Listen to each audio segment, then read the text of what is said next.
నీకు వంట రాదని తెలిసి కూడా నిన్ను వంటగదిలో తోస్తారు అందరికి వంట చేయమని, అది కూడా పెళ్ళైన నెక్స్ట్ డేనే. ఎక్కువ పడుకొని ఇచ్చేవారు కాదా? మరి ఒక నైట్ ఏదైనా పని లేట్ అయితే అయినా కూడా అర్లీగా లేపేసేవారా?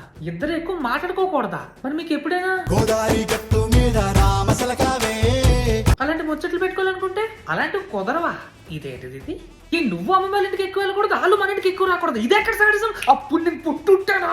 ఇంట్లో అందరూ ఉంటే హస్బెండ్ పక్కన కూర్చోకూడదా? కూర్చుంటే తిట్టేవారా? అందరూ తినేసాక నువ్వు లాస్ట్ లో తినాలా? అంటే సుఖంగా తిండి కూడా తినేచ్చు. ఇప్పుడు ఎక్కడికైనా వెళ్ళాలంటే వాళ్ళ పర్మిషన్ కావాలా? ఇవ్వకపోతే పర్మిషన్ వెళ్ళకూడదు. మై లైఫ్ మై రూల్స్ అని చెప్పి వెళ్ళిపోరు కదా నువ్వు. రెస్పెక్ట్. నేను ఉంటుంటేనా?